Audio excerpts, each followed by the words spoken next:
The virtue system has finally been reverted back to what we all loved. However, this time, it's significantly improved. So, Soulframe Preludes 14.5 just dropped, and we can think of this as the halfway point on the road to Preludes 15. The devs describe this update as a preview of what's to come in Preludes 15. This update brings a ton of new content, and today we're breaking it all down in this video.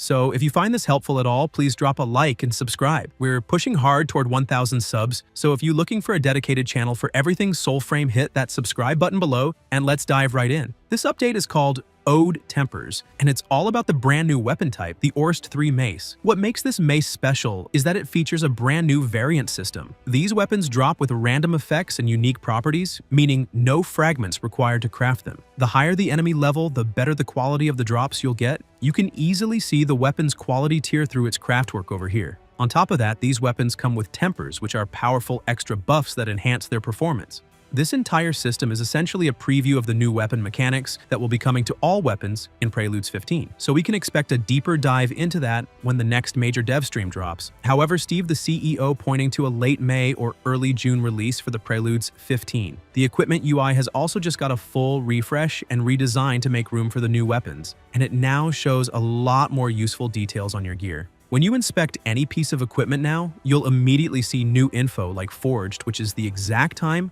the weapon was created or found, and Origin, which tells you the weapon's make, such as Ode or Faken. Weapon XP tracking is also better too, with a clean progression bubble that accurately shows how much XP your selected weapon has. The whole weapon details screen has been completely overhauled for clarity. So this is basically a preview of the new weapon system, and the devs plan to bring all these improvements to the rest of Alka's weapons in the future, most likely with Preludes 15. One of the biggest changes in this update is the complete overhaul to the virtue system. You can now change your virtues on the fly, with no more virtue prisms needed. The team listened to a lot of player feedback, and it seems like people really didn't like the prism system and missed the old manual point allocation. So now you can freely adjust your grace, spirit, and courage however you want using a slider of sorts, and once you're happy with the balance, you just confirm it and it locks to that loadout. They've replaced virtue prisms with a new item called virtue liths, which are these points here. These are consumables that let you reshape your virtue alignment with much finer control.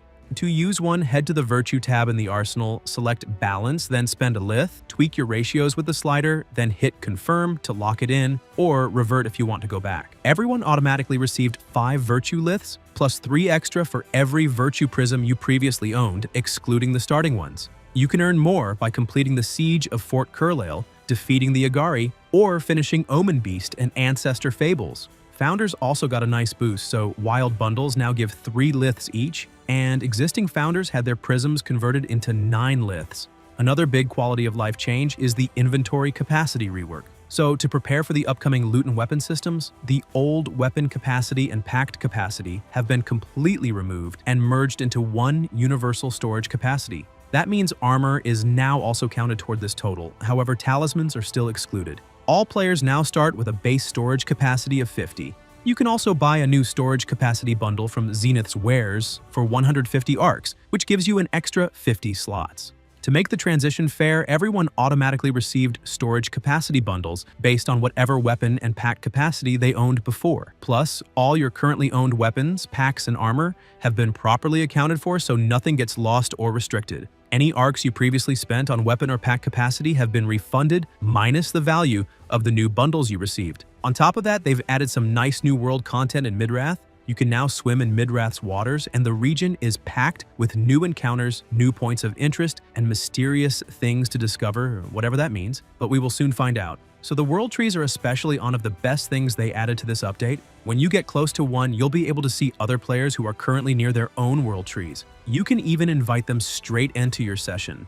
This is Soulframe's first real step toward a more MMO-style experience, though it's still just scratching the surface of what's coming. And speaking of what's ahead, Preludes 15 will also introduce trading between players. They also snuck in quite a few smaller but really nice changes. So runes now have their own dedicated key binding on mouse and keyboard, and you can change it in the Customize Key Bindings menu. Just press the key while you have a rune charged and you'll perform a powerful rune-infused heavy attack or charge shot. Enemy death animations have been greatly improved, so they're now more varied, exaggerated, and obviously more satisfying. Larger weapons that break an enemy's stability, like knocking them down now, trigger special, unique death animations, and enemies can fall to the left or right instead of only forward or backward. They also rebalanced the Vatigar stag drops, which means weapons in general have better rates, Gathanan fragments are slightly more common, while the Royal Tines are a bit rarer. Equipment that you can earn again can now be sold directly from your inventory screen. There are also new settings for crosshair size and opacity, and updated map markers.